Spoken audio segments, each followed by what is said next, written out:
기도하겠습니다. 모든 영광과 존귀함을 주님께 드립니다.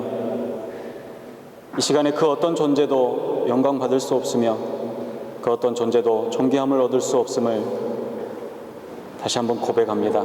우리 주님, 주의 말씀으로 우리와 동행하여 주시옵시고 우리의 심령을 주의 말씀 안에 붙들어 주시옵소서. 귀한 주님의 시간, 주님의 위로하심과 평강이 함께하는 거룩한 시간이 될 수 있도록 허락하여 주시옵소서. 예수님의 이름으로 기도합니다. 아멘. 지금 예수님께서는 예루살렘으로 올라가고 계십니다. 그동안 예수님께서 여러 지방을 다니면서 천국이 가까이 왔음을 전하셨습니다. 그리고 회개를 촉구하셨습니다. 올바른 성도의 삶이 무엇인지 말씀하시고 가난하고 소외된 사람들, 아프고 힘든 사람들, 또 고통과 괴로움에 가득한 사람들을 위로하셨습니다. 지금 가시는 예루살렘은 기쁨과 행복의 여정이 결코 아닙니다. 3년의 공생애를 마치시며 다 이루었다라고 선포하실 바로 그곳, 죽음과 부활의 예루살렘입니다. 그동안의 사역을 마무리하시고 마지막 사역을 위해서 지금 예루살렘으로 향하고 계시는 것입니다. 누가복음 9장은 예수님의 갈릴리의 사역에 대해서 기록하고 있습니다. 9장에서 예수님은 그 전에 갈릴리 사역과는 전혀 다른 모습들을 보여주고 계십니다. 예수님의 메시아 사역의 마지막 단계, 그 마지막 단계에 접어들었음을 여러 부분에서 보여주고 계시죠. 무엇보다도 9장에 들어와서는 제자들에게 집중하는 모습을 보여주십니다. 이전에 갈릴리 사역에서는 복음을 전파하시는 예수님의 사역과 이적 또는 예수님께서 아프고 힘든 사람들을 만지셨던 그런 부분들이 주를 이루었다면,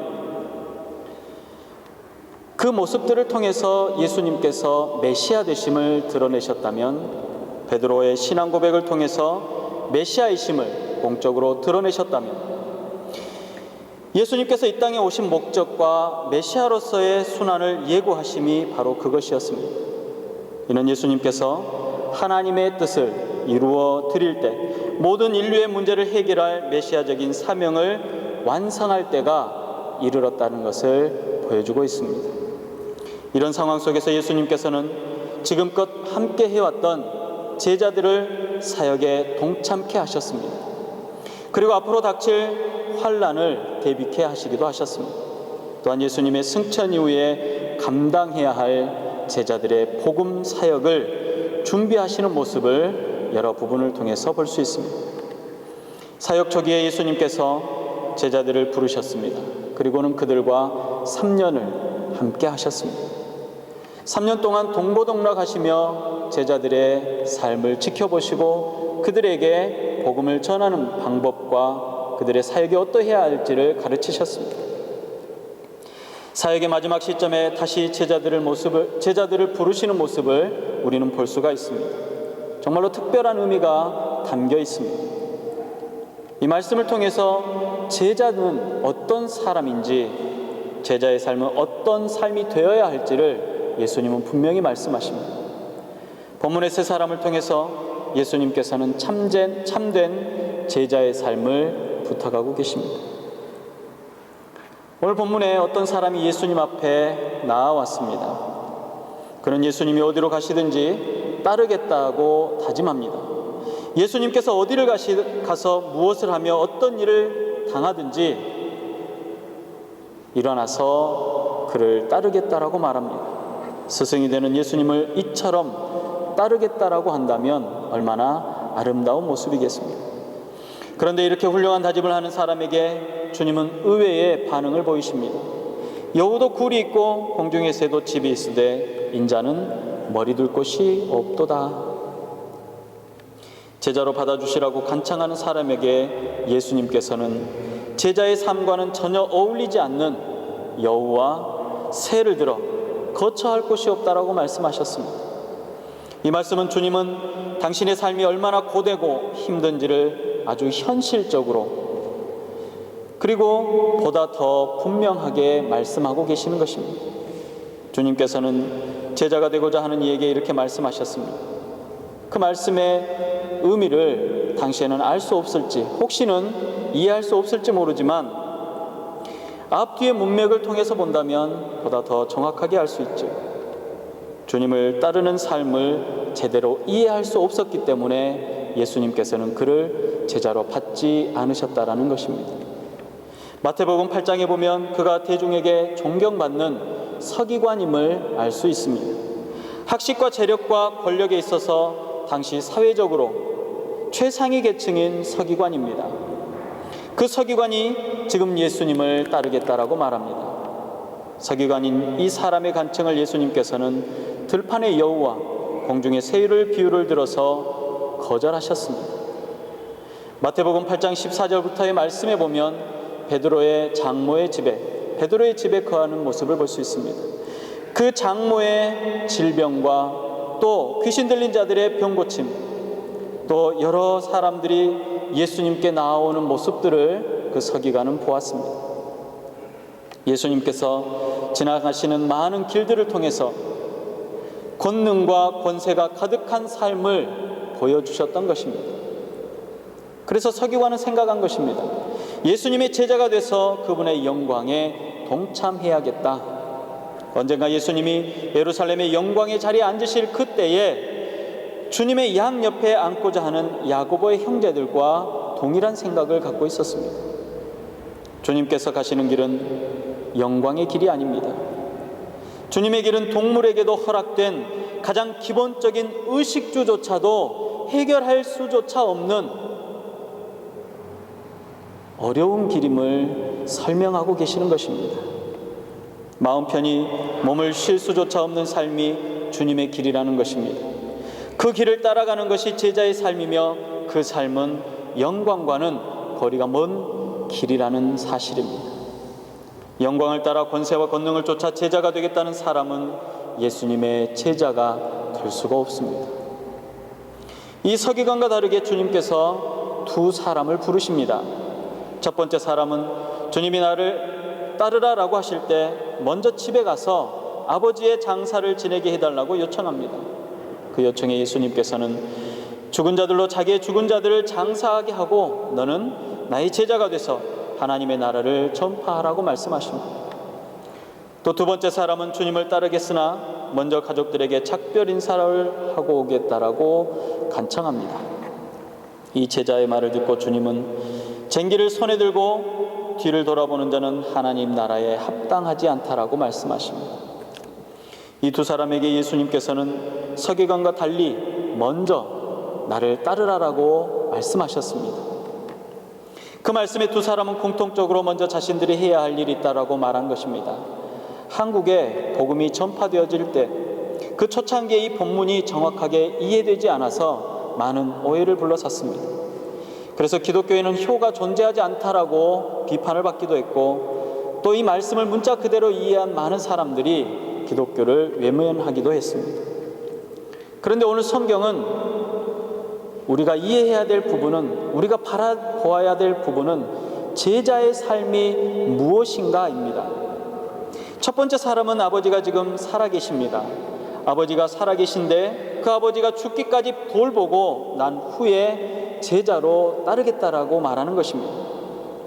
유대인들에게 있어서 이 장례의 절차, 장례의 문제는 최고의 예우를 담아야 하는 아주 중요한 일입니다.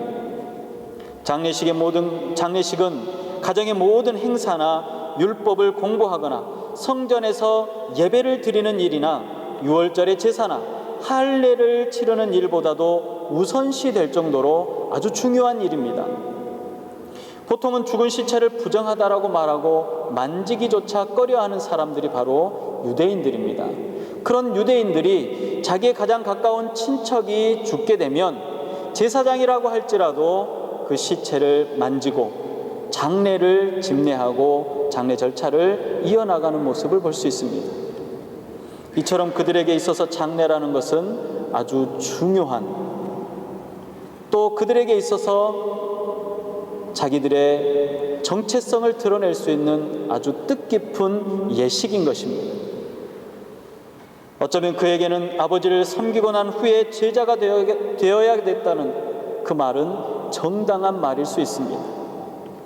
또 두 번째 사람의 경우에 가족들에게 작별 인사를 하고 난 후에 쫓겠다라고 말합니다.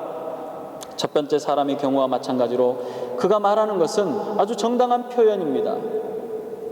가정을 허락하신 하나님께서 세우시고 보호하게 하신 귀한 가정에 자신의 사역과 제자로서의 삶을 위해서 작별 인사를 전하고 그 후에 따르겠다라는 것입니다.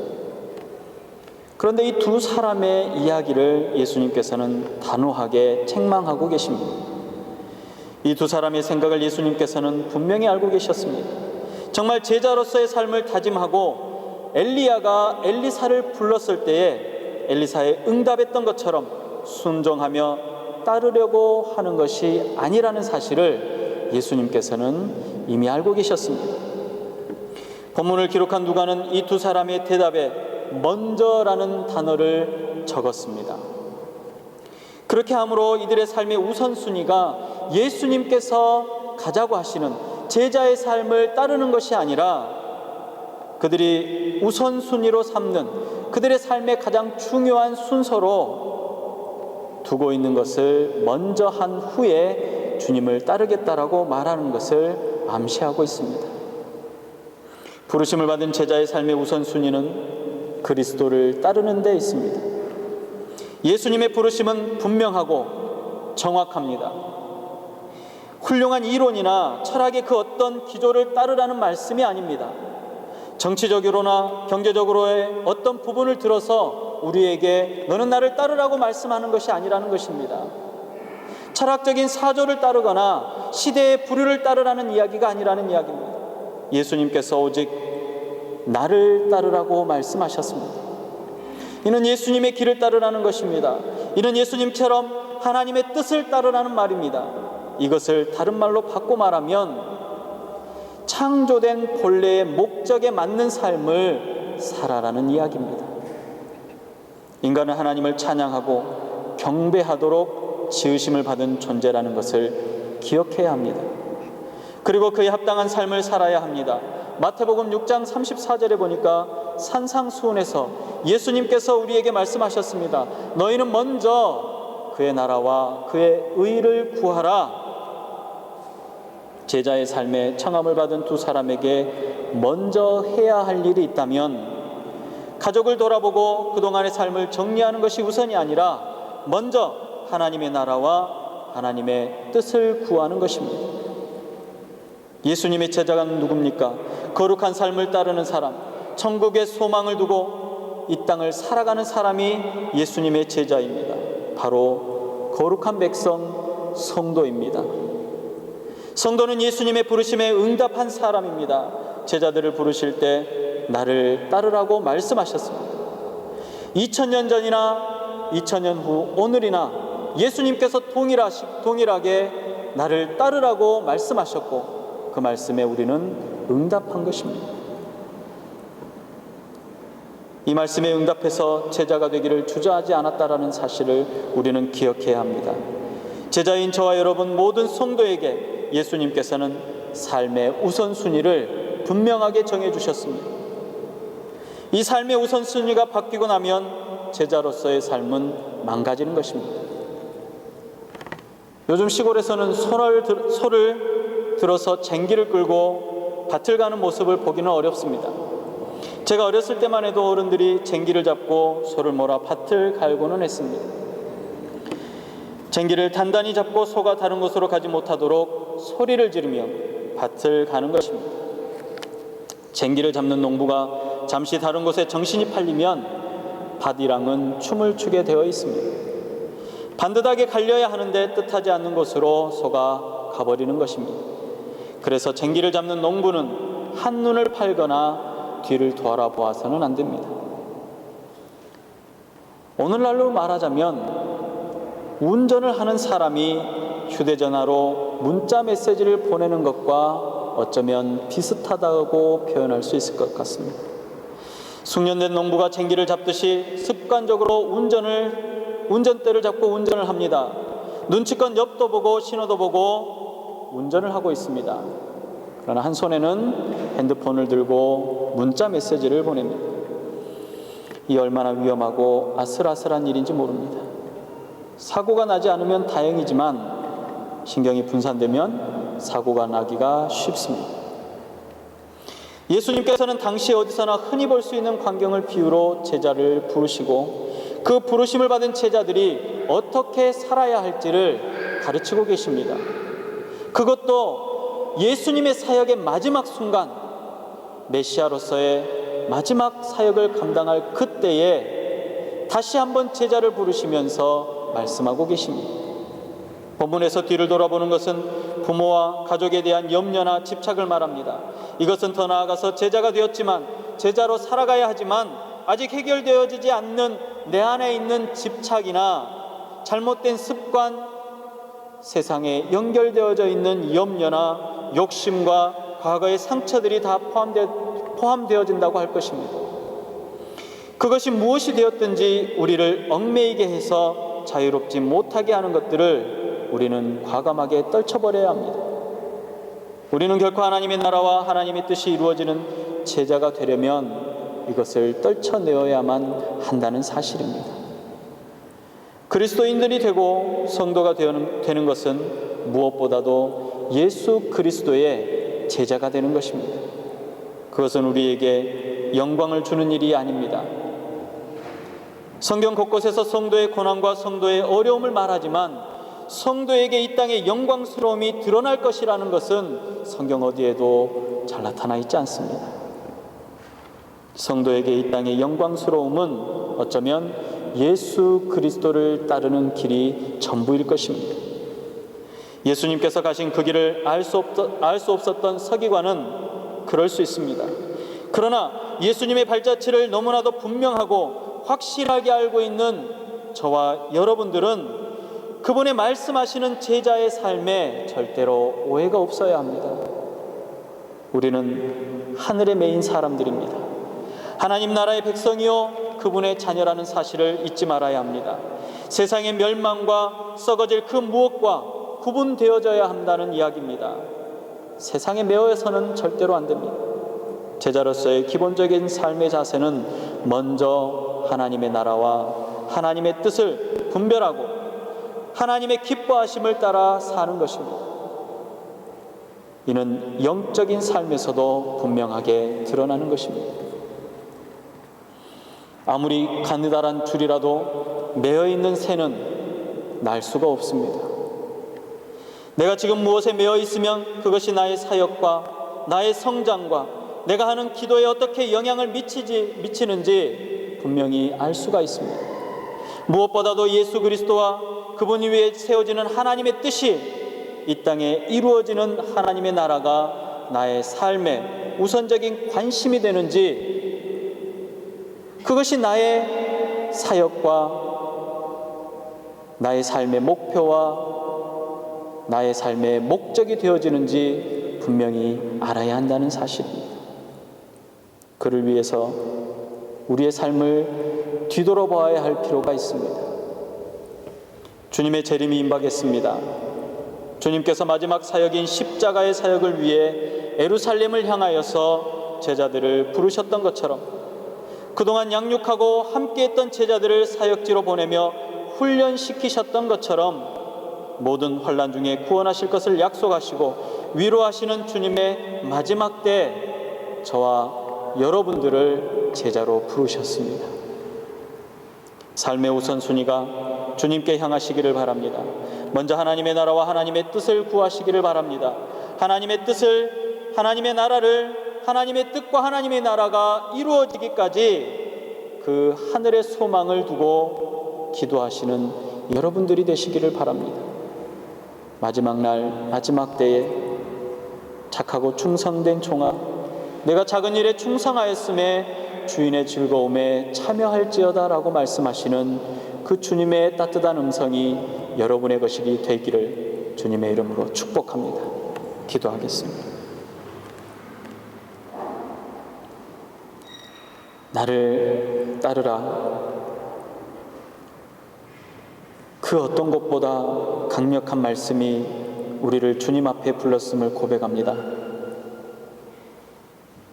성도로서의 삶을 살아가게 하여 주시옵소서. 거룩한 백성의 삶을 살아가게 하여 주시옵소서. 이 땅에 죄와 사망의 권세가 더 이상 우리의 몸을, 우리의 영혼을 묶고 매이지 못하도록 아버지 하나님, 성령의 도우심을 허락하여 주시옵소서. 뒤를 돌아보지 않는 믿음을 허락하여 주시옵소서. 오직 하나님의 나라와 하나님의 뜻을 생각하는 귀한 마음을 허락하여 주시옵소서. 결단하게 하시고 그곳을 향해서 주저없이 달려나아갈 수 있는 귀한 마음을 허락하여 주시옵소서. 마지막 때에 주님의 거룩한 존전에 기쁨으로 찬양하는 주의 백성들이 다 될 수 있도록 허락하여 주시옵소서. 허락하실 줄 믿사옵고 예수님의 이름으로 감사하며 기도드리옵나이다. 아멘.